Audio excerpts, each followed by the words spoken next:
buenas tardes y muchísimas gracias primero a Chema por estar aquí y por compartir tu libro, y luego a todos vosotros, a Foro de Foros por poner la plataforma, y a todos vosotros que habéis sacado un rato en un miércoles de septiembre, después de trabajos o todos los quehaceres que tengáis diarios, de sacar un ratito y venir a escucharnos.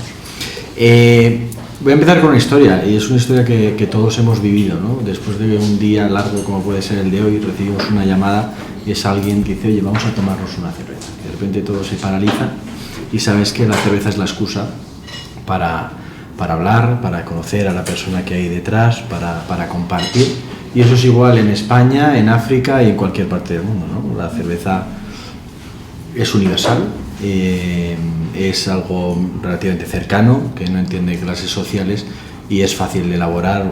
Basta un poco de granos de cereal, de agua y algo de paciencia, y con eso de una forma u otra la consigues. Y por eso este libro, supongo, que se llama El bebedor de cerveza, ¿no? Y también ayuda a descubrir, en este caso, multitud de historias, y hay un continente y por supuesto pues la persona y toda tu trayectoria. De eso hoy vamos a profundizar, vamos a conversar con Chema, y a Chema creo que ya la gran mayoría ya le conocéis, es un buscador. Hoy tendremos la oportunidad de conocerte mejor, y ha desarrollado gran parte de su vida profesional y personal, que no van separadas en África. Entonces, la primera, Chema, ¿qué te llevó a escribir y a poner en papel todas esas historias que tenías vividas? Bueno, buenas tardes a todas y todos, y gracias por estar aquí. Gracias, Edu. Fíjate, a veces llevas tantos años viajando por África y siempre cuentas batallitas, ¿no? Y la gente decía: ¿por qué no escribes estas batallitas, estas historias, ¿no? Y yo no me apetecía tanto escribir, contar historietas, sino también hacer una reflexión, aprovechar que ya son más de 30 años recorriendo África, hacer una reflexión por lo que a mí me ha supuesto este continente, ¿no? Sí, es verdad que al final hay también batallitas ahí que se cuenta alguna ha caído, pero era más hacer una reflexión de lo que me supuso a mí llegar a África en un momento de mi vida, y lo que ha supuesto todos los cambios que he tenido que sufrir para acercarme y conocer la realidad del África actual, ¿no? Porque es verdad, somos blancos occidentales, con una formación, una educación concreta, y con muchos prejuicios y tópicos y clichés sobre el continente africano.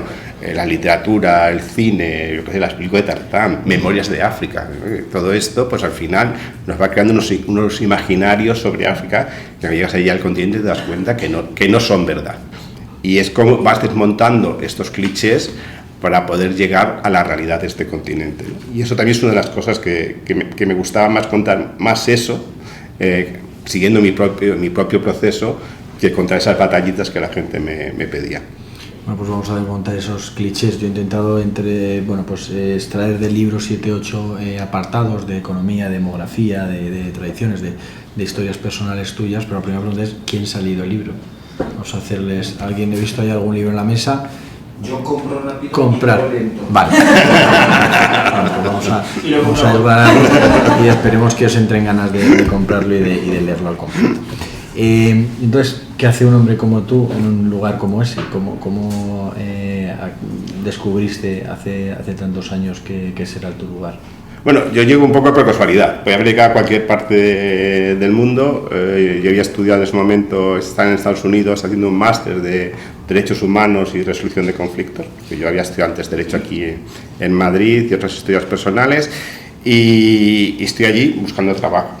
Y me surgió una oportunidad de empezar a trabajar con la Oficina de Derechos Humanos de Naciones Unidas en Sierra Leona. Y que acaba de empezar la guerra un año antes, en el año 91, una guerra que dura hasta el año 2002, y bueno, fue una oportunidad. Y para allá que me fui sin saber muy bien a dónde iba y lo que iba a hacer.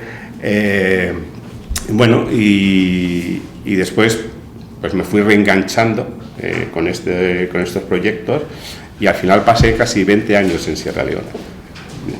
Ahí supongo que la labor en los centros de rehabilitación y reinserción de niños soldados, ¿verdad? No sé si puedes contarnos un poco, oye, si ese era uno de los proyectos a los que ibas o es un proyecto que apareció a raíz de estar ahí. Apareció mucho más tarde. Yo llegué en el año 92 y este proyecto apareció en el año 98. Yo en mis informes que hacía de derechos humanos, de la situación, yo estaba en el este del país, los informes que hacía, llegó un momento, yo al principio me pidieron que formase grupos con mujeres y jóvenes sobre derechos humanos, qué son derechos humanos, qué es una violación de derechos humanos, cómo podemos reportar una violación de derechos humanos, etcétera, etcétera, ¿no? Y yo, el idioma oficial de Sierra Leona es el inglés. Y yo cuando empecé a trabajar, sobre todo con los jóvenes, me di cuenta que con mi inglés no me entendía nadie. Y eso fue una crisis personal, claro. Llevas toda la vida estudiando inglés, has estado en Londres, vienes de Estados Unidos y nadie te entiende el inglés.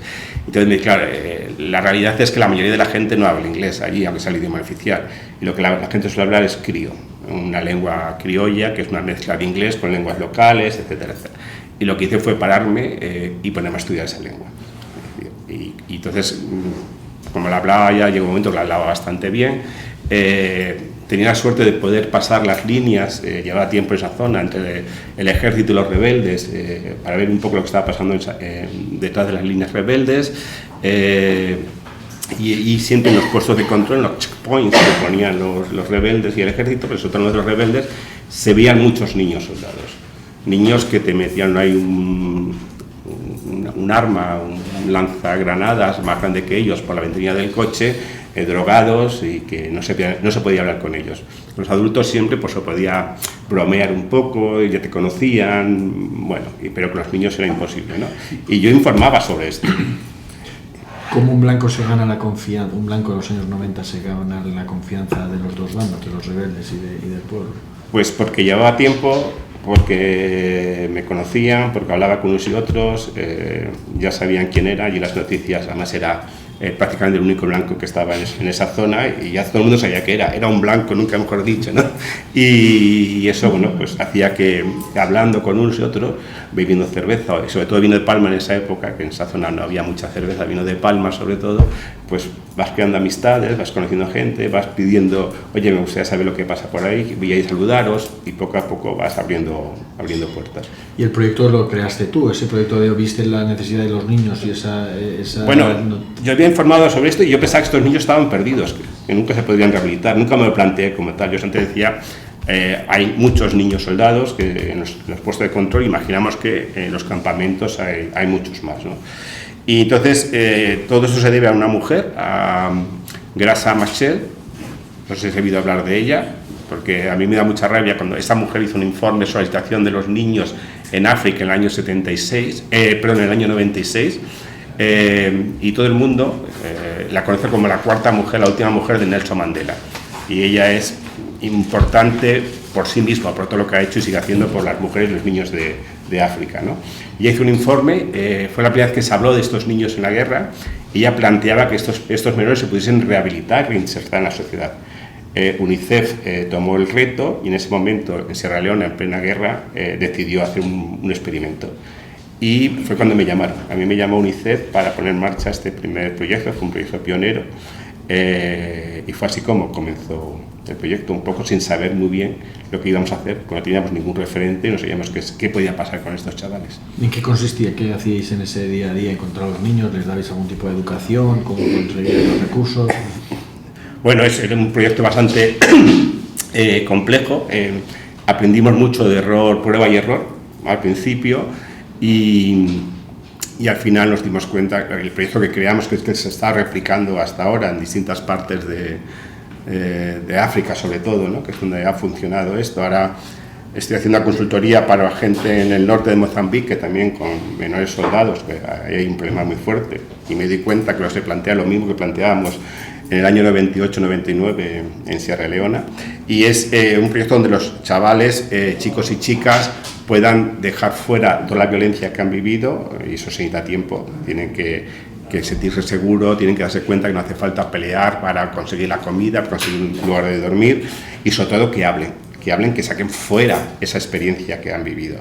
Y la experiencia no que te cuenten, he matado, he violado, he bebido sangre, porque se da por supuesto que todos ellos han pasado por esa serie de situaciones, ¿no? Sino, yo siempre me acuerdo la primera vez que un chaval me dijo, mira Chema, estaba jodido, estaba hecho polvo, estaba cansado de matar, de luchar, de las palizas que me pegaban, y me quería morir. Pero de repente me acordé de mi madre y no quería morirme hasta volver a ver a mi madre. Joder, hay un tío que le han cometido una máquina de matar, de repente está surgiendo el ser humano, están surgiendo los sentimientos. Y ahí es donde tú puedes enganchar con ese chaval o con esa chica y empezar a trabajar con él. ¿Qué quieres hacer? ¿Yo te voy a ayudar? Etcétera, etcétera, ¿no? Y el ideal es que estos chicos y chicas después volviesen a sus familias, con lo cual también había que trabajar mucho con las familias, con las aldeas, con toda la sociedad. Son niños que han sido soldados, que han matado, que incluso eran obligados a matar a su propio padre. Es decir, volver a tu casa donde has matado a tu padre, imagínate lo que supone para la familia, ¿no? Y cómo también trabajar el perdón y la reconciliación dentro de la familia, de la aldea, etcétera, etcétera. Un proyecto muy, muy integral. Y la verdad es que se consiguió que muchos de estos chicos y chicas, la gran mayoría, volviesen a la sociedad, se rehabilitasen y empezasen una vida nueva.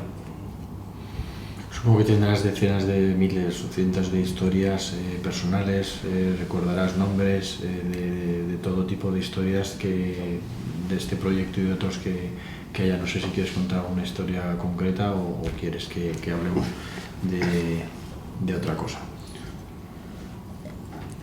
No, la verdad es que ahora con las redes sociales, lo malo de las redes sociales es que todo el mundo te puede contactar. Y muchos de estos chavales están constantemente mandando mensajes o con el WhatsApp, ¿no? Hablo con muchos de ellos, chicos ya que es casados con hijos y algunos ya está con nietos, yo creo, porque como allí son las cosas de rápidas. Pero sí hay muchas historias, ¿no? Si tenemos incluso a un chico que es juez, un chico que fue niño soldado y ahora es juez, o un chaval que es ingeniero, después hay muchos taxistas, carpinteros, chicas que son peluqueras, yo qué sé, hay muchas historias de éxito y también algunas que se han quedado por el camino, ¿no? Pero una en adelante. Pero, no sé, quizás, fíjate, ayer hablaba con Moses Margay, que es un chaval que está lleno de cicatrices, su cara, de machetazos, luchando. Un chaval que lo pasó muy mal, que fue muy cabrón hasta que entró en el proyecto, hasta que se abrió y sacó fuera toda la historia, ¿no? Y bueno, pues ahora tiene una pequeña empresa y se está excavando diamantes, que es lo que hay en Sierra Leona, ¿no? Pero se está viviendo él, su familia, y ayer me llamaba para decir que acaba de tener una niña, ¿no? Y me mandaba la foto de la niña. Bueno, pues en el fondo es una historia bonita, ¿no? Que después de tantos años ese chaval siga adelante, siga creciendo su vida. Eso fue a finales de los 90, principios de los 2000, luego ¿cómo seguiste después, una vez que terminaron los proyectos de Sierra Leona? Bueno, yo me quedé en Sierra Leona hasta 2010. Después en 2002 cerramos el centro de menores soldados que teníamos, habíamos abierto más por todo el país, a medida que se iban liberando zonas del país, ¿no? Sobre todo para que los chicos y chicas estuviesen más cerca de sus zonas de origen, ¿no? Y en 2002-2003 se cerraron estos centros, ya había terminado la guerra, ya no salían más niños, los que quedaban estaban en pisos tutelados o se les ayudó a ser independientes hasta que fueron saliendo por sí mismos. Y yo me metí en una zona que se llama Toncolimba, en el norte de Sierra Leona, que es una zona donde había habido muchos campamentos de los rebeldes y ahí no se había trabajado con la gente, sobre todo con estos niños. Yo me fui a buscar a los chicos que habían sido soldados, para poder hacer aquello que habíamos hecho con ellos en el centro, hacerlo allí en sus aldeas, ¿no?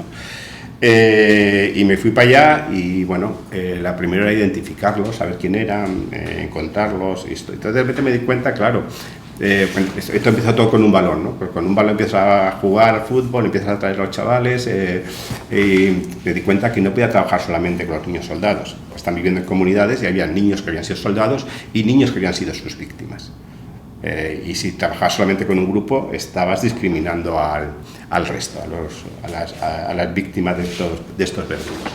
Y al final tuvimos que trabajar con todos juntos, ¿no? Y ahí el deporte, el fútbol, fue fundamental, ¿no? casualmente surgieron como 15 equipos, todos llamados Real Madrid. No sé por qué casualidad. Real Madrid de Madina, Real Madrid de Cocuna, Real Madrid de Yamacam, todas así, ¿no? Todos se llamaban Real Madrid. Después, verá que la Fundación Real Madrid le gustó la cosa y nos ayudó bastante durante años y nos estuvo financiando esta parte del proyecto, ¿no? Y lo que trabajamos sobre todo fue la reconciliación, el perdón y la reconciliación. Porque yo me acuerdo que una vez, yo estaba también trabajando con el Tribunal Especial para Sierra Leona y tuve que ir a La Haya a dar testimonio como perito en menús soldados contra Charles Taylor, que había sido el presidente de Liberia, uno de los grandes señores de la guerra, y al volver a Sierra Leona habían retransmitido mi testimonio traducido al crío en la radio. Y me acuerdo que se me acercó una señora ya en Madina, ahí en Toncolimba, donde yo estaba, en el mercado, Mami Fatu, con su cesto de pescado seco que vendía, y me dijo: Cheva, muchas gracias por haber ido tan lejos a hablar de lo que ha pasado aquí. Pero fíjate, yo ese señor, ese Charles Taylor, no lo conozco de nada, nunca me ha hecho nada. A mí el que me ha hecho algo malo es Pavola, que está ahí vendiendo sal. Ese que era un comandante de los rebeldes, fue el que se llevó a mi hijo. Y cuando mi hijo murió, me dijo que si lloraba era una traidora. Y eso, yo no quiero que pase nada malo a este Pavola. Lo único que quiero que me pida perdón y me deje llorar a mi hijo. Entonces me di cuenta que a pesar de que estaba la paz, había todavía mucho trabajo por hacer. Y entonces empezamos a trabajar sobre todo en la reconciliación, lo que es el pedir perdón, de que la gente se hablase, ¿no? Y lo que decía esta señora, que me abría así un poco los ojos, es: solamente quiero que me pida perdón. Y también Pavola, cuando fue capaz de pedir perdón, se sintió liberado.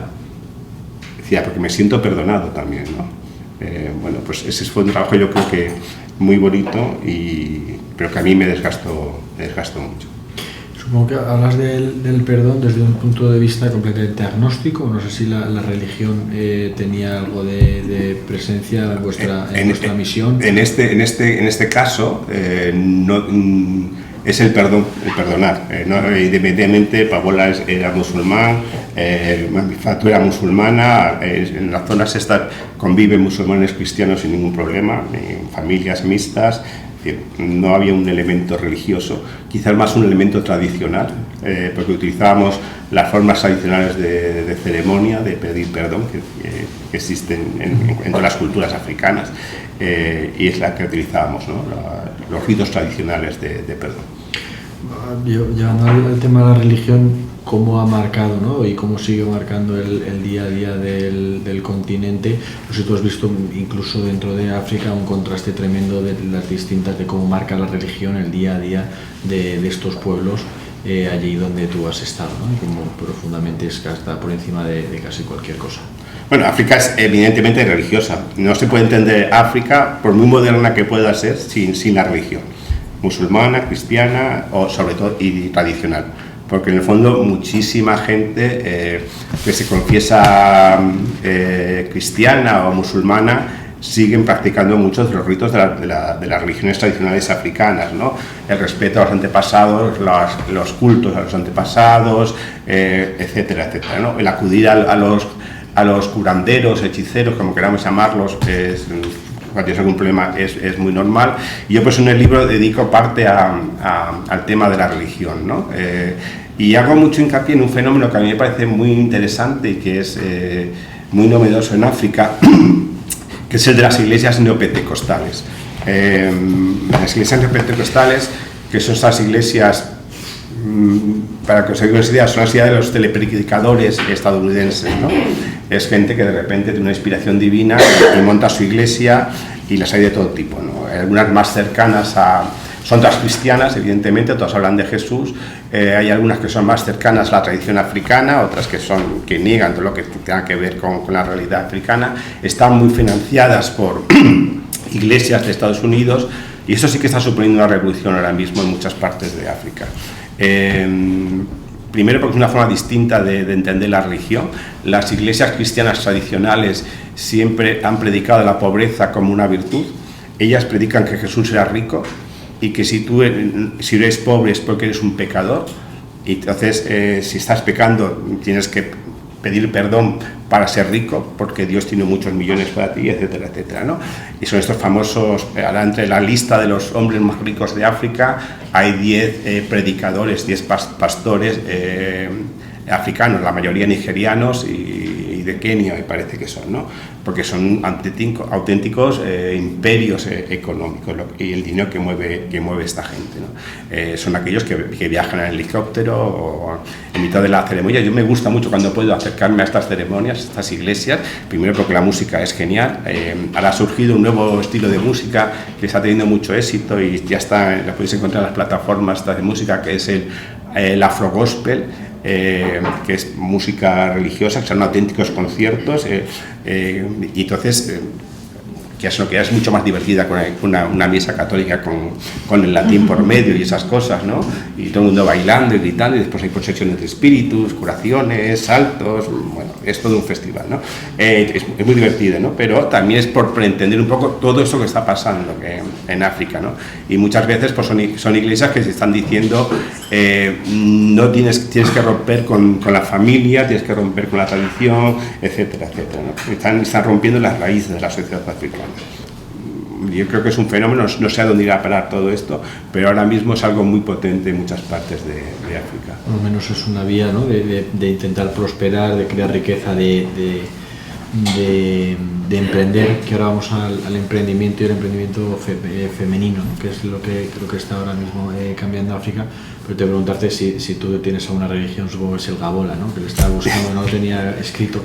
Si nos puedes contar el Gabola, la religión, yo creo que aquí casi todos la compartiremos, donde los bares son iglesias, ¿no? Y si nos puedes contar un poco de cómo surge y de dónde ha salido. Esta es una pequeña iglesia que a mí me hizo mucha gracia cuando la conocí en Sudáfrica, en Johannesburgo. Ellos cuando empezaron se reunían en los bares y al inicio de lo que sería la misa, cada uno lleva su alcohol, su cerveza o su whisky, lo que quiera beber. El sacerdote bendice el alcohol y están bebiendo toda la ceremonia. Pero como dicen ellos, el alcohol te libera, y lo mismo que hacen otras iglesias, de hablar lenguas, de ver al espíritu, de hacer milagros, pues el alcohol te ayuda mucho más a todo eso, ¿no? Han sido muy perseguidos por la policía sudafricana, y ahora ya tienen sus propios templos, ya no se reúnen en bares, tienen templos donde hacen lo mismo. Al inicio de la ceremonia bendicen el alcohol y todo el mundo está bebiendo su cerveza, su whisky. Y se llama Papa, el máximo líder de esta iglesia, va con una mitra que lleva colgada una botella de cerveza. Dices textualmente: yo estoy totalmente de acuerdo con esa afirmación y por eso asiduo los bares, como fiel devoto en búsqueda de una mejor comunicación con el Creador y deseoso de llegar a cabo su plan para este mundo. O sea, me hace muchísima gracia. Yendo al tema del emprendimiento, y a mí me marcó, ¿no? Cuentas en el libro como un bidón de plástico, un bidón amarillo de plástico es suficiente para cambiar casi la economía y la forma del funcionamiento de una ciudad. ¿Cómo has visto esa transformación en los últimos 25 años y cómo es el papel ahora que en estos últimos años de la mujer, ¿no? El hombre en África ha sido más dilapidador, bueno, en África y puede que en todo el mundo, ¿no? Más dilapidador, menos mentalidad de cuidar ese hogar, de pensar a largo plazo. Lo que tenía y lo que cobraba pues se lo bebía o se lo gastaba en placeres completamente banales, y es esa mujer, ¿no? La que ha tenido la visión a largo plazo de cuidar el hogar. Hay alguna historia también de los graneros, cómo ha cambiado. ¿Nos puedes contar un poco esa...? Sí, esta historia del bidón, que no es mía, es de Kapuczynski, en su libro Ébano, que es la Biblia de África. Él lo cuenta como cuando llega el plástico a África, los bidones de plástico están por todos lados, se utilizan para ir a buscar el agua al río o a la fuente, para almacenar la gasolina que se vende en bidones, después por las carreteras, para todo, ¿no? Y cómo esto cambió la vida. Porque claro, no es lo mismo que tú ibas con un cántaro de barro que se podía romper, que tener un bidón de plástico que no se rompe. Que además tú lo puedes dejar en la fila, si son niños, pones a jugar al fútbol hasta que les toca su turno. Que si llevas un cántaro de barro, pues tenías que estar con él allí, ¿no? Y a veces, él lo dice Kapuczynski, que la única riqueza de una familia es el bidón. Ha invertido tus ahorros en tener ese bidón, porque es muy útil esto, ¿no? Y pequeñas cosas que cambian la vida, ¿no? Y yo me he dado cuenta, sobre todo en los últimos años, viendo cómo son las mujeres, sus emprendimientos, y cada vez son más conscientes de cómo son las cosas, quizás también porque la mujer está accediendo más a la educación que antes, y aunque las madres no hayan estudiado al ver a sus hijas en el colegio, también ellas quieren algo más para sus vidas. También tenemos en cuenta que en África está súper conectada ahora mismo con internet, todo el mundo tiene un móvil, todo el mundo tiene internet, y todo el mundo está viendo lo que está pasando en cualquier parte del mundo, y estas mujeres diciendo, pero ¿por qué yo no puedo tener esas mismas cosas que tiene esa señora de Estados Unidos o de Francia, de lo que esté viendo, ¿no? Y entonces cada vez más están surgiendo estos emprendimientos. Es verdad que la mujer siempre ha sido la encargada del hogar, de cuidar los hijos, de la comida, etcétera, etcétera, ¿no? Pero cada vez más están dando estos casos de mujeres que se asocian y hacen sus pequeños emprendimientos para poder tener más poder económico, ¿no? De poder conseguir comida para sus familias, sobre todo, poder llevar a los hijos al colegio y poder tener un acceso a la salud. Sobre todo estas son las cosas básicas cuando me preguntan para qué queréis dinero, ¿no? Y ahí cuento la historia de esta señora. Me pasó en el norte de Benín. Es unas mujeres que se habían organizado para tener unos graneros para guardar el grano, porque si no, cuando cogían la cosecha, los hombres vendían enseguida la cosecha y se quedaban sin comida en casa, y claro, y el dinero que era comer de los hombres, el dinero era suyo, podían hacer lo que querían. Y entonces, ¿qué hacían los hombres? Y lo cuenta esta señora Marta, que era una señora mayor, decía, ¿qué hacen? ¿Se lo beben? ¿Se compran una moto? ¿O cogen otra mujer? Una segunda o tercera mujer. Y termino diciendo, los hombres son una plaga de ratas, ¿no? Pues eso te da la idea de cómo estas mujeres poco a poco están cambiando esta mentalidad, ¿no? Están asociándose y están defendiendo sus propios emprendimientos. Significa acceso a medios, a economía, a dinero, ¿no? Pero también me estoy dando cuenta cada vez más que el hecho de tener dinero, de un poder económico, le está dando voz en los órganos de toma de decisiones, porque de repente son ellas las que están sosteniendo las familias, son ellas cuando hay que hacer algo las que pueden aportar dinero, y si ellas tienen que aportar dinero para hacer algo para el pueblo, también quieren dar su opinión. Entonces, poco a poco están entrando en estos círculos que eran totalmente masculinos antes.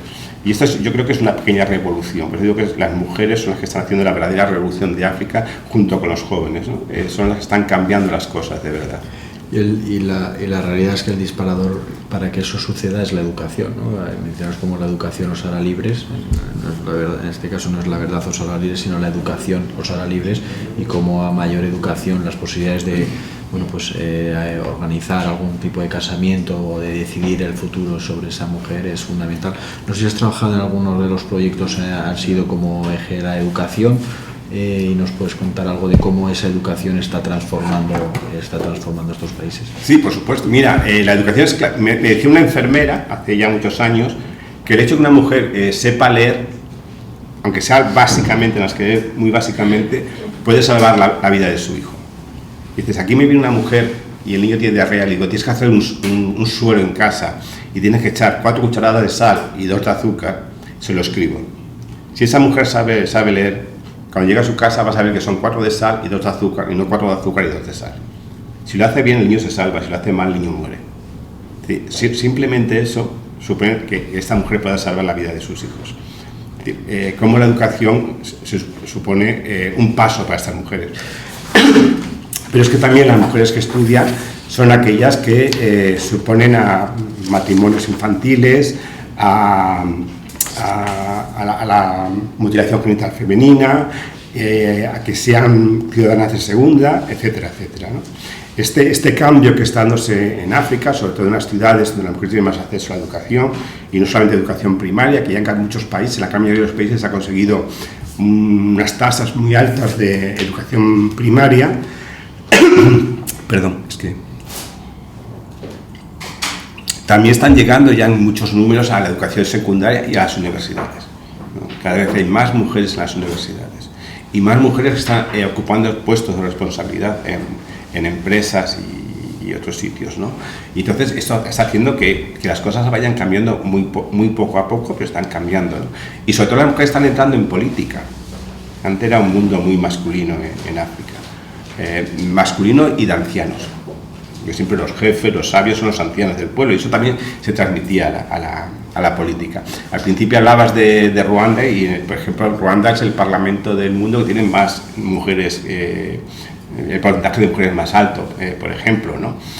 Aunque después el país era una dictadura prácticamente, pero decir, eso quiere decir cómo las mujeres poco a poco también están llegando a estos círculos de poder. Estamos aquí hablando de África, y es verdad que bueno, en el imaginario de una forma u otra pues cada uno tendrá el suyo en base a lo que haya vivido, leído o visto. Hay que tener en cuenta que África es 3 veces más grande que Estados Unidos, que es inmensa, que tiene seguramente no, es la región con mayor biodiversidad, mayor cultura, mayores lenguas, mayor diversidad en todos los sentidos. Y es verdad que mientras yo leía el libro en la playa de mis vacaciones en un país como España occidental, donde cualquiera de estas cosas suena pues a película, ¿no? Como un bidón de plástico o incluso unas pequeñas botellas de plástico, ¿no? Que la gente tiraba por el coche, pueden suponer la diferencia, o el saber leer la diferencia entre el sobrevivir y el vivir. Pues es verdad que lo miras con cierto paternalismo, ¿no? Con cierta superioridad moral o con cierta... Y esa es la forma en la que muchas veces Europa se ha acercado a África.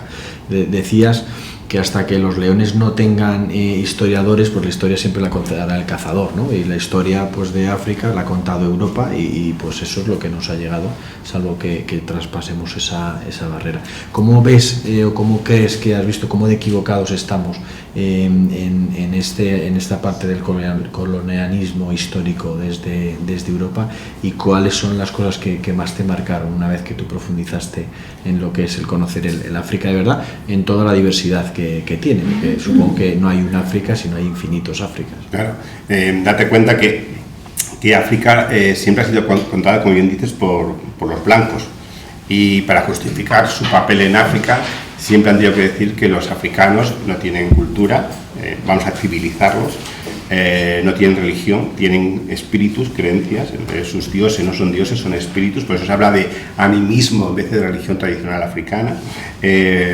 etcétera, etcétera, ¿no? No tienen pueblos, no son tribus. No, son tribus, todo esto. Se ha degradado realmente. Entonces la forma de entender África siempre es como algo inferior.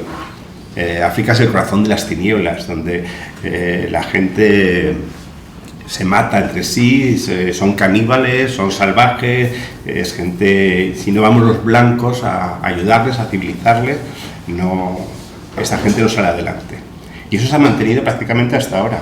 El neocolonialismo que surge después de que en los años 60 la gran mayoría de los países africanos se independizan, pues sigue en este mismo camino, ¿no? Necesitan de nosotros para salir adelante. Si nosotros no le marcamos el camino, no salen adelante.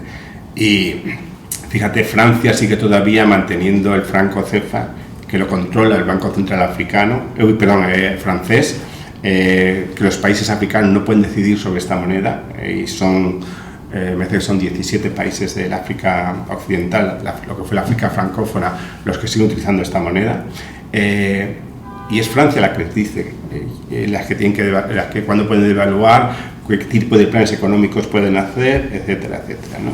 Porque parece que los africanos nunca pueden pensar por sí mismos. Yo creo que eso todavía sigue muy presente en nuestro subconsciente, ¿no? Y a mí la realidad cuando llegas a África es que evidentemente África tiene muchas culturas, tiene una tradición muy larga, una historia muy larga, imperios enormes, muy ricos, muy organizados, religiones tradicionales, sistemas de filosofía, formas de gobierno, religiones. Es decir, existe a todo eso. ¿Por qué no lo han negado todo esto, no? Quizás porque son tradiciones orales y damos menos valor a la palabra que a lo escrito. No lo sé, ¿no? Entonces, ir descubriendo todo esto poco a poco, pues primero te enriquece personalmente y también te ayuda a cambiar las gafas con las que miras. Leyendo y haciendo la preparación para esta charla, leía los dos puntos de vista, ¿no? del afrioptimismo y el afripesimismo, ¿no? El afrioptimismo de, oye, ya ha cambiado todo, crecimiento económico, nuevas élites urbanas, avances sociales, y a la vez ese africano-pesimismo, ¿no? Ese afropesimismo de, bueno, conflictos recurrentes, corrupción de las élites, pobreza y toda esa imagen que tenemos. ¿Cuál es tu visión o cuál es tu manera de percibir esos dos puntos de vista? Yo creo que ni uno ni otro. La vida no es blanco y negro, es gris, y hay de todo. Hay cosas muy buenas y no todo lo que pasa en África es bueno. No que digamos ese paternalismo de qué buenos son los negritos, qué majos, qué simpáticos, siempre están riendo. No, hay cosas muy interesantes que están pasando, hay intentos, desarrollos y crecimientos económicos, sociales, políticos muy interesantes, y también hay cosas que siguen estando mal o que yo no las veo, que yo no las comparto, ¿no? Y no olvidemos que África son 55 países muy diversos, muy variados, y algunos de ellos con muchas culturas dentro de ellos, pues las fronteras siguen siendo las fronteras coloniales que trazaron los colonos occidentales, y hay muy diversos. Hay países que tienen guerra, como puede ser República Centroafricana, el este, la República Democrática del Congo, y hay países maravillosos donde no pasa nada, como puede ser Costa de Marfil, puede ser Benín, puede ser Gabón, puede ser Sudáfrica. Eso no quiere decir que no tengan problemas sociales, que no tengan problemas políticos, no tengan problemas de corrupción, pero a ver, ¿quién no tiene ese tipo de problemas aquí en Occidente también, no? Si no, no estamos para dar lecciones de guerra, la verdad. Hablas también en esa parte de las guerras como muchas veces Europa, ¿no? Ha tenido intereses. Cuentas el ejemplo de Shell con BP, creo que es, ¿no? Como incluso ellos pudieron crear una guerra, desarrollar una guerra, y en el momento que les interesó completamente paralizarla. ¿Crees que esos intereses ocultos en todo este tipo de conflictos siguen vivos, o son conflictos casi irremediables entre esos pueblos que tienen una raíz mucho más profunda? No, yo creo que siempre lo he defendido, que detrás de cada conflicto que hay en África hay una materia prima que interesa a Occidente. Después se pueden manipular las cuestiones tribales, las cuestiones culturales, cuestiones religiosas, como es el caso de la guerra de Biafra, ¿no? Se manipuló mucho el tema de Ibos contra la gente de los Hausas del norte, cristianos contra musulmanes. Los franceses que apoyaban la independencia de Biafra hicieron una campaña muy fuerte en Europa, están masacrando a los cristianos de Nigeria, contratando a una empresa de publicidad para lanzar este mensaje, porque eso vendía, etcétera, etcétera, ¿no? Pero en el fondo lo que les interesaba era que el petróleo estaba en manos inglesas y los franceses querían parte de ese petróleo. Cuando al final Elf y Shell se ponen de acuerdo en Ginebra, en un hotel, se llama a Nigeria y sin duda termina la guerra. Pongo ese ejemplo porque es un ejemplo de los más claros, pero los diamantes de Sierra Leona, el coltan de la República Democrática del Congo, ahora mismo de repente en Mozambique tenía problemas políticos pero no tenía guerra, se descubren las mayores reservas de gas de toda África, y a los 2 días hay montada una guerrilla al-Shabaab que está operando en el norte de Mozambique, justo donde están los yacimientos de gas, ¿no? Y todo esto algo tiene que ver. Hablas de materias primas y hablas de Occidente. Ahora te voy a preguntar por materias primas y Oriente, y vamos mirando un poco a China. Pero antes sí que quiero pararme en un ejemplo que has puesto, que es Ruanda, ¿no? Es un ejemplo de prosperidad económica, es un ejemplo de, creo que el 60-70% de sus políticos, de sus gobernantes son mujeres, un número que pocos países de Occidente pueden presumir, pero que a la vez es una tiranía de casi 30 años. Estaba leyendo un 99%, es una democracia con un 99% de los votos para Paul Kagame. ¿Cómo puede ser esa dicotomía? Y bueno, pues no sé si Ruanda puede ser ejemplo de algo en lo económico, pero supongo que tendrá ese conflicto moral a la vez en lo social. Claro, económicamente está creciendo mucho, pero está creciendo en un país que no tiene nada, solo tiene vacas. además una superpoblación muy grande, pero Ruanda es el país por el que salen todas las materias primas, o la gran parte de las materias primas de la República Democrática del Congo, el coltan, el oro, el cobalto, etcétera, etcétera. La gran riqueza de Ruanda viene de ahí. Por eso Ruanda está tan implicada en el este de la República Democrática del Congo. Ahora Trump, que ha presumido de que ha puesto fin a la guerra del este de la República Democrática del Congo, hace un par de semanas presumía justo de esto, de que había parado 7 guerras, entre ellas esta, y a cambio de concesiones de minerales. La guerra nos ha parado. Justo ayer hubo una matanza muy grande del M23, es el grupo apoyado por Ruanda en la zona, etcétera, etcétera, ¿no? Pero estamos entrando ahora en una nueva peacemaking, una nueva forma de hacer la paz, que sería medidas populistas con concesión, a cambio de concesión de materias primas. No sé hacia dónde va esto, pero esto es lo que está intentando ahora Estados Unidos, la administración de Estados Unidos, que ahora está en Sudán también, que hay una guerra, intentando hacer lo mismo, es decir, paz a cambio de materias primas, con lo cual te dice, si este señor tiene el poder de parar una guerra, ¿qué intereses tiene ahí para que esa guerra siguiese adelante, ¿no? Hablas del Congo y no puedo volver al fútbol con el famoso apoyo al Fútbol Club Barcelona, cuanto menos sorprendente, pero no sé si quieres decir algo sobre eso. No, yo del Barça prefiero no opinar, menos del Congo. No, pero es verdad que es una vergüenza que tantos millones en un país que está como está, los mismos congoleños, las redes sociales ardían con esto, ¿no? Porque sea tantos millones el Barça para hacer publicidad del Congo. Y esas élites corruptas, que es el mínimo denominador, pues casi de gran parte de África, es también culpa de Europa. ¿Qué solución puede tener? Porque supongo que es luego hablaremos de las soluciones, si acaso podemos visualizarlas. Pero ¿qué se puede hacer para solucionar esas élites tan corrompidas por tanto tiempo? Mira, date cuenta que tradicionalmente cuando un dirigente africano se ha opuesto a los intereses de Occidente, le ha venido un golpe de Estado o lo han asesinado. Es el caso de Thomas Sankara, o el caso de Sékou Touré en Guinea, Thomas Sankara en Burkina Faso, etcétera, etcétera, ¿no? Porque Occidente siempre ha tenido, sobre todo Francia, que es pues hay tanto odio hoy día en África francófona hacia París, siempre ha querido tener gobernantes amigos que le permitían seguir sacando las materias primas, y eso a cambio de que ellos pudiesen llevarse el dinero que necesitaban. Es decir, ha sido porque después ese dinero, ¿dónde estaba? En los bancos europeos. Ahora ya se supone que está en paraísos fiscales, pero hasta hace nada ha estado en Francia, en Suiza, la gran fortuna del dictador de Guinea Ecuatorial estaba en un banco muy grande español hasta hace muy poco. Es decir, todos eran cómplices de esto, ¿no? Entonces, pocos pueblos podían intentar cambiar las cosas cuando podían desembarcar los paracaidistas franceses en cualquier momento y dar un golpe de Estado, ¿no?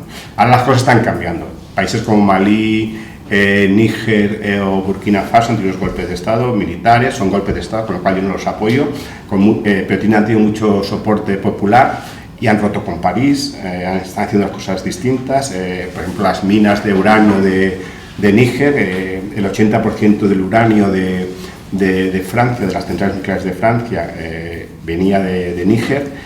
El uranio supone el 90% de las exportaciones de Níger, y los beneficios que reportaba al país eran solamente el 3% de su Producto Interior Bruto. Para decirte cómo salía ese uranio de Níger a Francia, ¿vale? Mientras Francia tenía luz gracias a las centrales nucleares, con el uranio de Níger, en Níger no hay luz prácticamente ni en la capital. Bueno, pues este tipo de cosas. ¿Por qué? Porque siempre los gobernantes, cuando han intentado poner impuestos al uranio, cobrar royalties o esto, golpe de Estado tras golpe de Estado, ¿vale? Entonces, ahora parece que las cosas pueden ser distintas, ¿no? O como Senegal, donde sí ha habido un cambio de gobierno democrático, Puede haber otros problemas, pero muy bien, y también está intentando cambiar este tipo de dinámica de relación, no de forma violenta, sino de forma de hablemos, negociemos, veamos, intentemos hablar de igual a igual, ¿no? Y yo creo que ese es el camino, que África pueda hablar de igual a igual con los otros países. Hablas de este bueno, no sé si es paternalismo o es, bueno, pues, de Europa, y en ese caso también hablabas de Trump, de Estados Unidos. Da la sensación de que China es mucho más inteligente, ¿no? Hace las cosas por debajo, es el mayor socio comercial de África, préstamos multimillonarios, tiene acuerdos, ¿no?, para todos esos recursos naturales. ¿Qué peso y qué importancia tiene ahora mismo China, y si lo está haciendo lo mismo de otra forma, o realmente tiene algún interés que no podamos ver? A ver, China está en África por lo mismo que está Occidente, por las materias primas. Allí donde no hay materias primas no está China. Eso es lo primero. China es verdad que no se ha metido en política.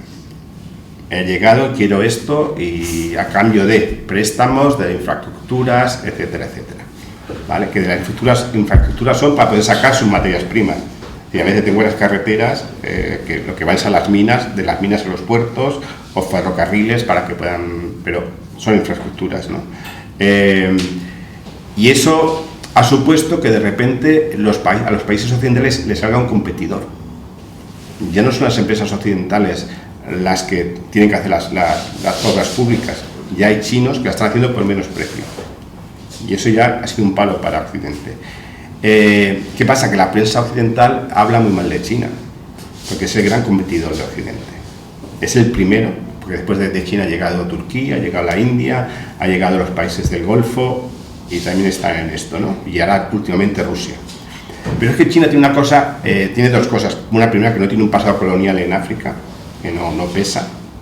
Y segundo, es que China hace muchos años, y hace muchísimos años, se dio cuenta que África representaba un mercado enorme de consumo.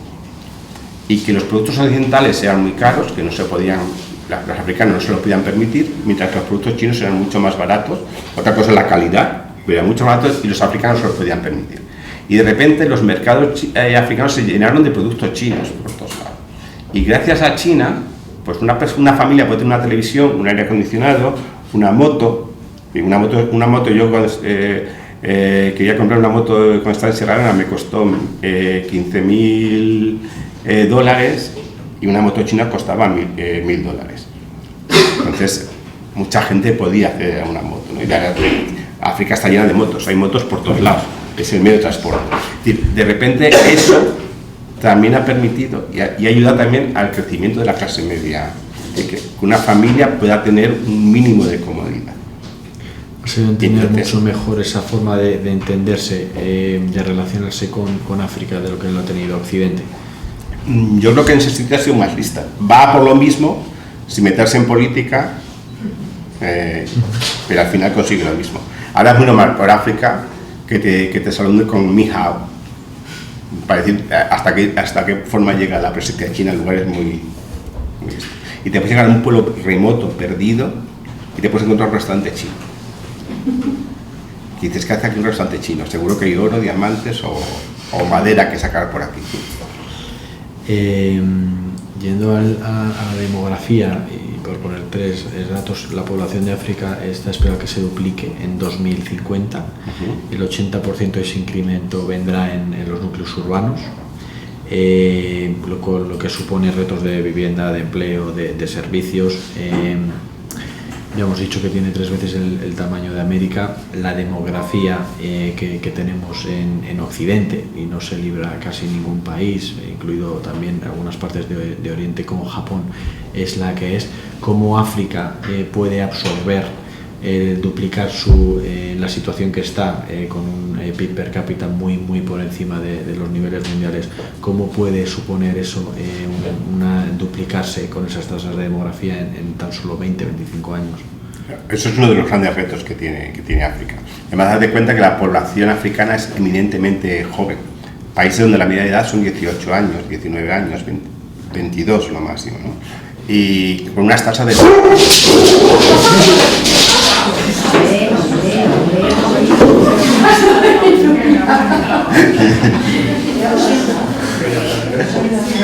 La demografía demografía, no le ha gustado la demografía.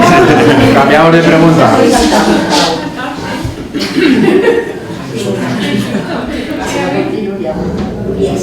A mí no me mires.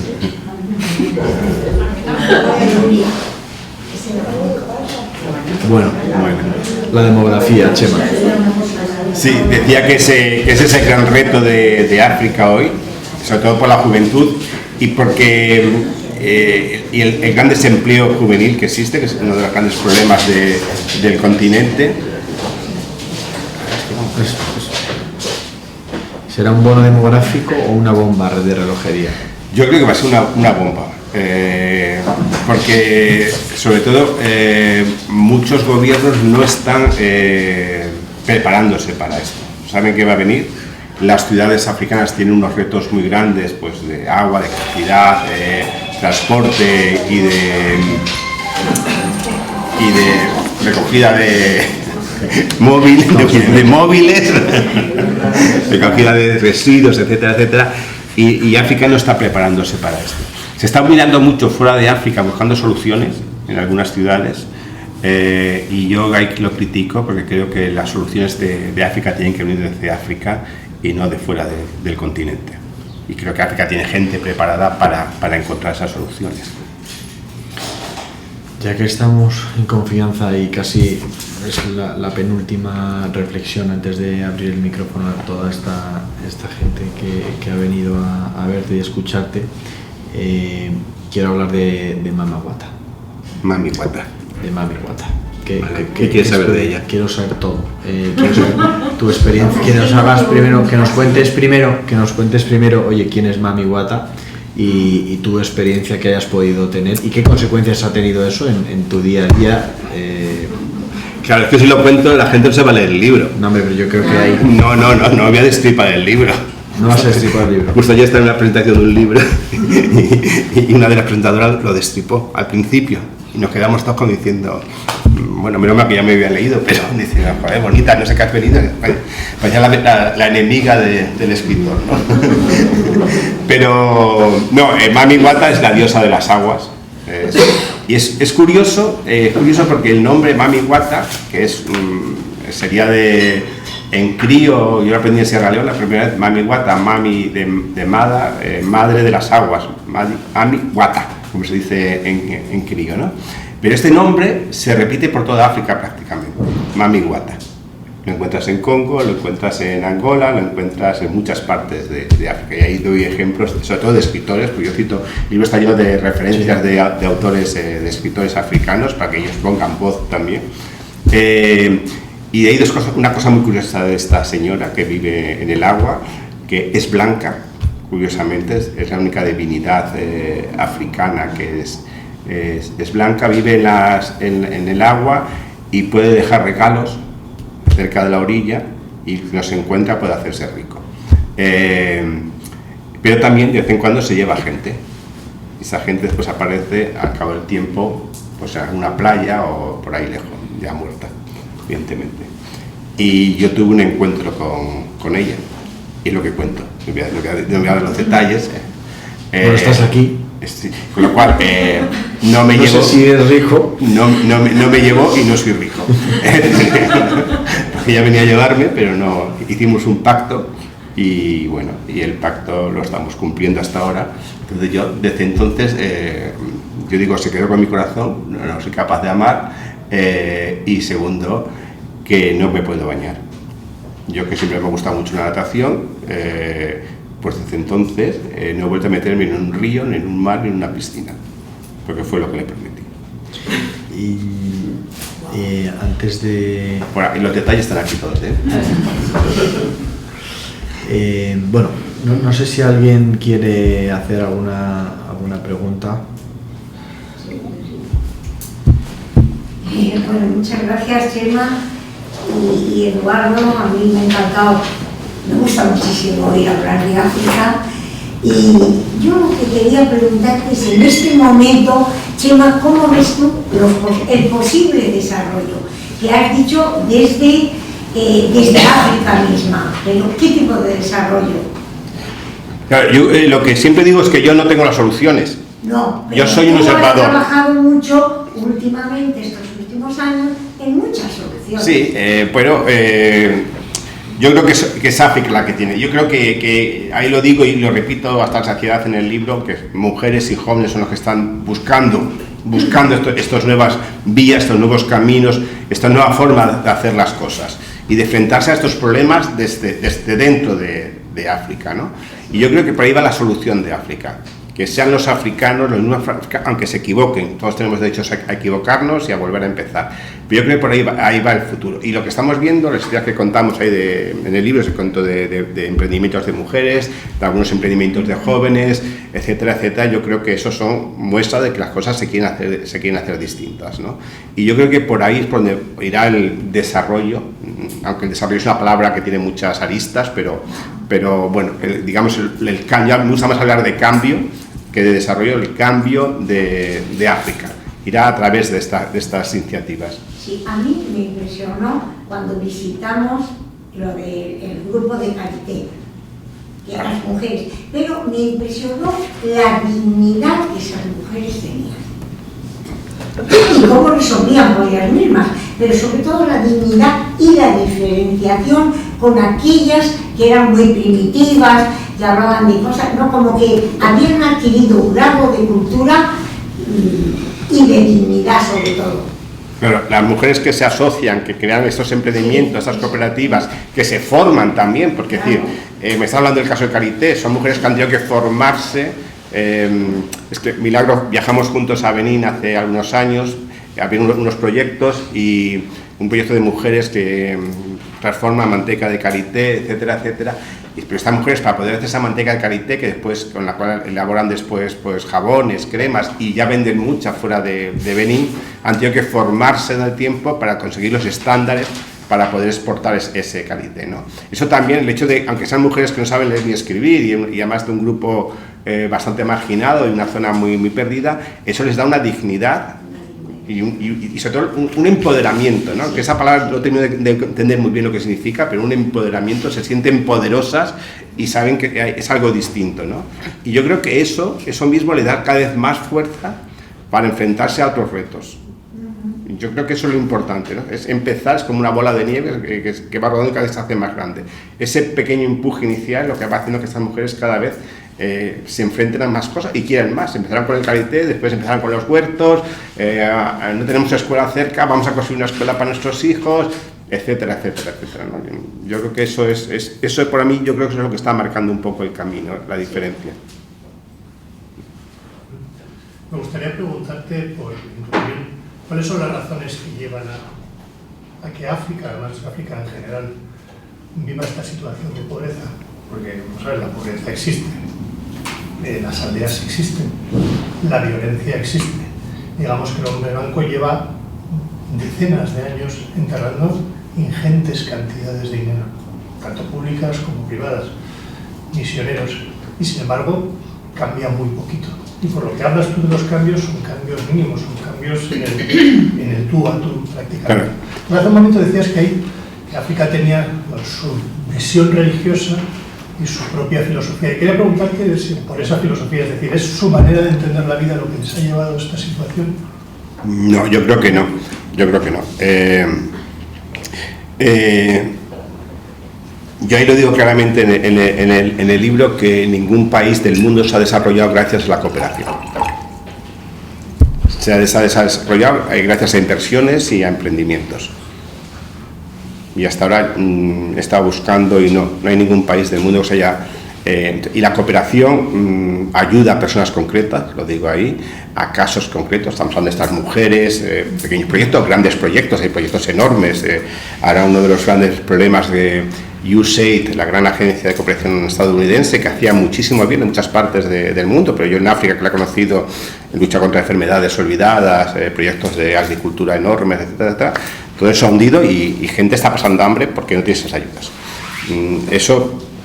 Eso, la cooperación ayuda a ciertas personas, pero no ayuda realmente a que las cosas cambien. Es un problema de estructuras. Hay un libro que se ha traducido recientemente al castellano, de Walter Rodney, un estudioso él vivió mucho tiempo en Tanzania, en el ZT, se llama de cómo Europa subdesarrolló África, y habla de estas estructuras, ¿no? Ya desde los primeros encuentros de Europa con África, después la esclavitud, después el colonialismo y después el neocolonialismo.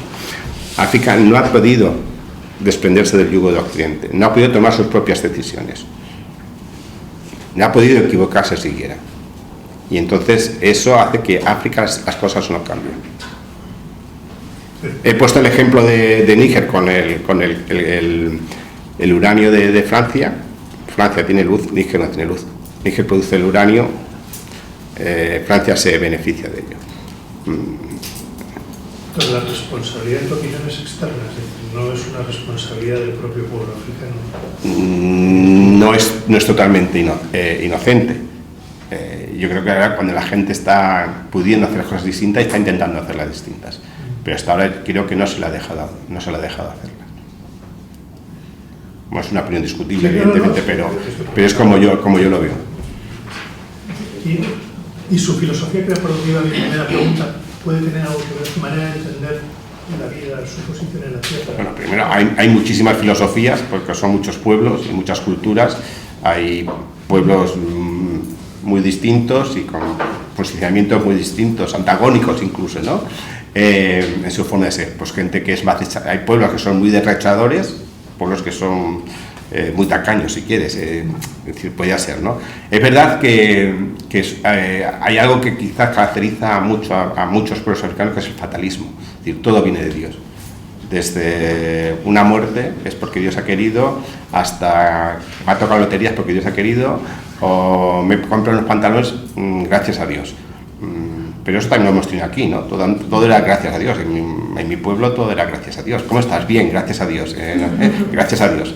Bueno, pues eso quizás cuando vamos cambiando y nos vamos separando más de ese mundo tan rural, vamos también perdiendo esto, ¿no? Entonces no creo que eso tampoco sea determinante, ¿no? Es un consuelo cuando pasan las cosas y no encuentras explicaciones, porque llevo todo el año trabajando en el campo y ya no llegan las lluvias últimas que me hacían falta y este año no hay cosecha buena y pasamos hambre, porque Dios la ha querido así.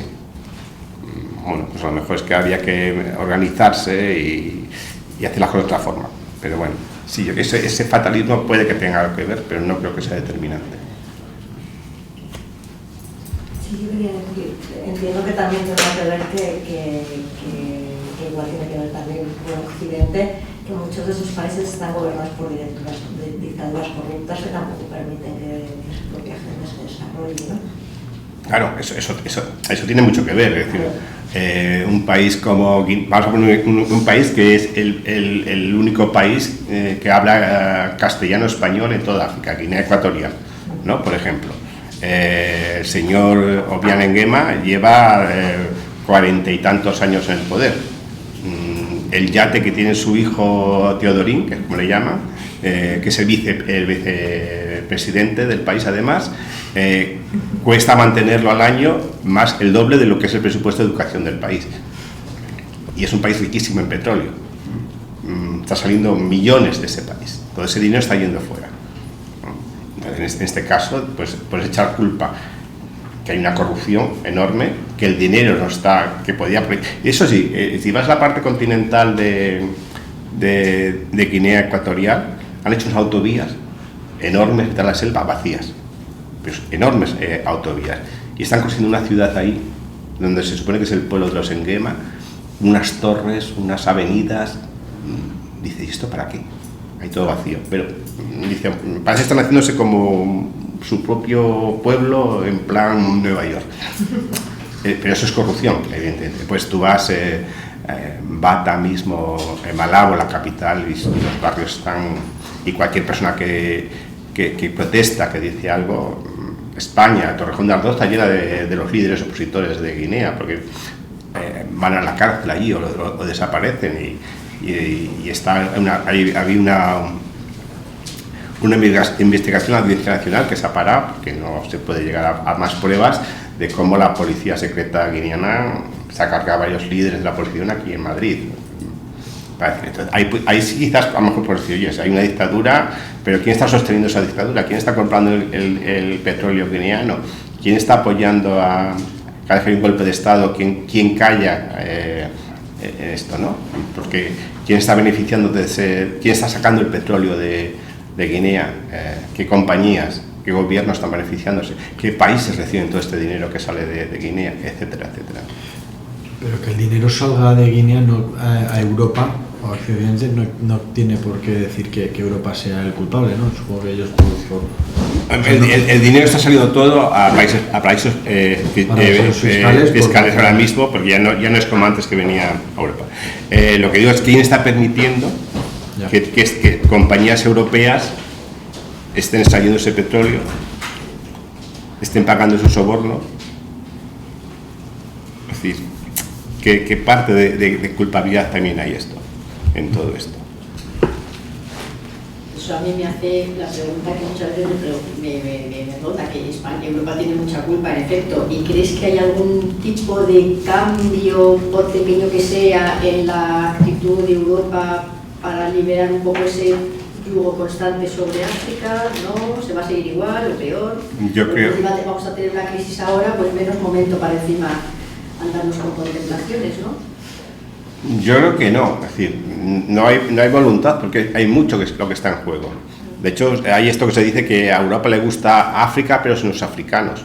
Ojalá no hubiese africanos y ya podrías irte a sacar lo que quieras, ¿no? Francia, que ha tenido que salir corriendo en muchos países, lo han expulsado, las tropas francesas de Malí, de Níger, Malí y Burkina Faso, que los países incluso tan amigos como Costa de Marfil le ha pedido que se vayan las tropas, Senegal igual. Es decir, está habiendo un cambio, ¿no? Entonces ha tenido que retirarse, que empresas francesas han sido expulsadas de esos países, que se ha echado a la empresa que explotaba el uranio de Abernis de Níger, y Francia no la asimila, está buscando otros lugares donde establecer sus tropas, otros lugares donde sus empresas puedan estar, o creando filiales que puedan explotar esos mismos recursos naturales. No creo que hay una conciencia de que las cosas tienen que ser distintas, yo creo. Ahí está el problema. Seguimos viendo a África como algo inferior y no somos capaces de hablar de igual a igual con ella. ¿Qué hacen tropas francesas en esos países que son independientes y soberanos? Bueno, es que Francia nunca se fue de ellos. Pues os decía lo del ejemplo del franco CFA, que sigue controlado por el Banco Central francés. Toda la economía sigue estando controlada desde París, la economía de estos países. Y llevan años intentando salirse, hacer otra moneda y no lo consiguen. El primer presidente de África que fue asesinado, Olympus, que era presidente de Togo, fue asesinado justo el día antes de que iba a firmar el decreto por el que su país, Togo, se salía del franco CFA. Y lo asesinaron la noche anterior y Togo nunca salió del franco CFA. Entonces, es una forma de seguir controlando, ¿no? Entonces, hasta que no haya este cambio por parte de Europa de darse cuenta que quizá lo que está haciendo China, tratar de igual a estos países, y ahí está sacando más ganancias, yo creo, ahora mismo que Europa, ¿no? Mientras sigamos con esta mentalidad europea de colonialismo, o España, que dice con sus planes África, que al final lo que está haciendo es invertir en aquellos países que pueden hacernos de policía para la migración irregular, ¿no?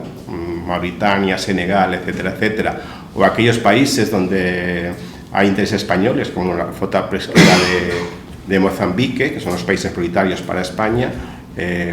Si España invierte, coopera con algunos países, es porque hay un interés detrás.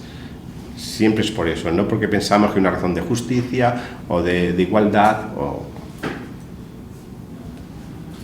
Sí, mencionabas antes, Chema, a Rusia como un actor nuevo, y en relación con eso quería saber cómo valoras la presencia de empresas de seguridad y si crees que hay en algún país africano donde estas empresas de seguridad extranjeras tienen mayor capacidad que las propias Fuerzas Armadas del país.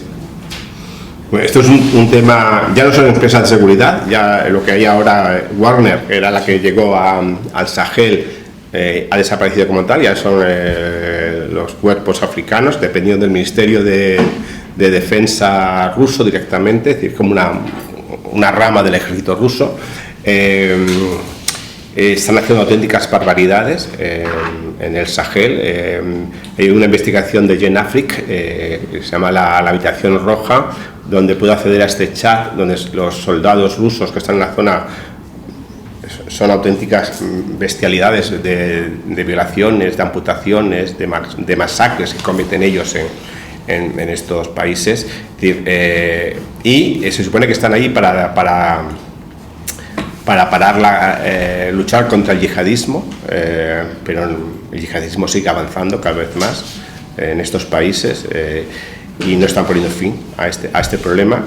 Pero sí es verdad que Rusia lo que está haciendo, como hace todo el mundo, manda a sus tropas a cambio de concesiones en las minas de oro, etcétera, etcétera. Es decir, es el mismo juego, simplemente que ha sido un juego de decir, me llevo la guerra de Ucrania a otras partes, pero justo donde está este grupo es en aquellos países donde se ha expulsado a Francia, ¿no? Malí, Níger y Burkina Faso principalmente, además República Centroafricana y alguna zona más. Ahora también se han visto soldados ucranianos en la zona, pues no se sabe, ¿no? Yo me encontré con una delegación de Ucrania, curiosamente en Yamoussoukro, la capital de Costa de Marfil, que estaban ahí de visita, curiosamente, soldados ucranianos. Bueno, así que yo creo que lo que está haciéndose es el tablero geopolítico ya no está tan definido, se están desplazando a distintos frentes. No sé si alguien entiende.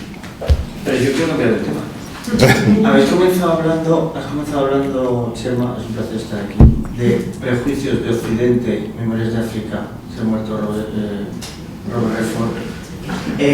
Yo vivo en Marruecos, y en Marruecos a los subsaharianos se les llama africanos, como si no fueran africanos. Entonces me interesaría saber tu opinión sobre prejuicios entre africanos. ¿Cuál es tu visión se entienden entre ellos siquiera? O sea, nosotros les miramos de una manera prejuiciosa, pero tengo la sensación de que entre ellos... Pues, igual. Te voy a decir que los nigerianos todos son criminales, todo el mundo dice, yo es nigeriano, no quiero saber nada, son todos criminales, son esos tópicos, ¿no? Pero no entre países tanto como entre distintos grupos étnicos. Eso es muy normal, ¿no? Los pueblos agricultores y los pueblos ganaderos llevan siglos de enfrentamientos, y entre ellos hay muchos prejuicios. Yo siempre cuento que el primer crimen registrado en la historia es una lucha entre ganaderos y agricultores, Caín y Abel, un agricultor o ganadero. Como Israel era un pueblo ganadero, pues ganaron los buenos en los ganaderos y los malos agricultores. Pero eso, y lo cuento aquí varias veces, que es una constante por toda África, ¿no? Y como se dicen, pues estos son mala gente, pues si eres fula o pel, eres un ladrón, si eres no sé qué, eres un borracho, no te fíes nunca como me decía mi abuela decía siempre, no te fíes nunca de un sevillano, ¿no? Pues igual, no te fíes nunca de un higo. Eso existe, pero eso es condición humana, ¿no? Y después ha habido momentos de crisis que eso sí ha llevado a algún tipo de enfrentamientos, sobre todo entre pueblos nómadas y pueblos asentados, entre ganaderos y agricultores. Y después está el norte de África, que es en Marruecos, y los árabes, que consideran que ellos no son africanos. Los marroquíes siempre dirán que ellos no son africanos, hasta que le dicen, no, que tú estás en África, ¿no? Bueno, pero no soy africano, porque África la consideran el África negra, ¿no? Incluso en Mauritania, que está mucho más abajo, no se siguen considerando africanos. Incluso a los sudafricanos les cuesta considerarse africanos. Pero eso pasaría también con Canarias, ¿no? También es África. O Ceuta y Melilla, pero bueno, hay otras razones, pero también sí, ¿no? Es como África es ese corazón de las tinieblas, ese agujero negro, yo no quiero saber nada de eso. Yo soy muy distinto a eso, sí. Continuando con esto, me está recordando que tú en tu libro, precisamente, siempre marcas aparte lo que es el África subsahariana y el África sobre el Sáhara. Siempre es como que tú mismo cortas ahí. Haces un montón de referencias en las cuales tus comentarios son hasta el Sahel. De ahí para arriba ya nada. Porque es muy distinta. Sí, son dos Áfricas muy distintas. Pero por contraparte que el resto de África es como todo dentro del mismo saco. Sí, es decir, yo es verdad que me he movido más por el África subsahariana, quitando Marruecos o Túnez, y que conozco un poco más porque tengo que trabajar ahí, pero mi experiencia más África al sur del Sáhara, pero es verdad que la cultura, la forma de ser, es decir, del Sahel para abajo es mucho más similar que del Sahel para arriba. Es decir, a lo mejor entre Marruecos, Argelia, Túnez no hay mucha diferencia. Incluso las comidas son muy parecidas si quieres, aunque después ellos digan que no, como tú dices, un francés y un español o un portugués y un español, pero son muy parecidas las comidas o las costumbres, y en África, al sur del Sáhara, pues igual pasa, ¿no? También son muy parecidas. Entonces yo creo que sí que existe eso, como no es lo mismo los países escandinavos que España, y es Europa todo, ¿no? Sí, pero me llama la atención que lo mencionas muchas veces y que por contra, de ahí para abajo todo parece casi como mucho más... Porque son como dos, para mí son como dos núcleos. Bueno, pues espero que os haya gustado. Chema, muchísimas gracias por tu tiempo, muchísimas gracias por tantas cervezas que has compartido, tantas historias. Y que espero seguir compartiendo cervezas. Hoy vamos a compartir un vino y terminas el libro, haces una reflexión de al lugar donde fui feliz no debería volver. Pues esperemos que hoy hayas estado feliz y que vuelvas. Eso está no al final, pero sí, porque era Sierra Leona más que otra cosa. Después de tantos años necesitaba romper con ello. Pues esperemos que al lugar que hayas sido feliz y que podamos seguir conversando contigo, ya sea presentando un libro o en cualquier contexto. Muchas gracias. Muchísimas gracias.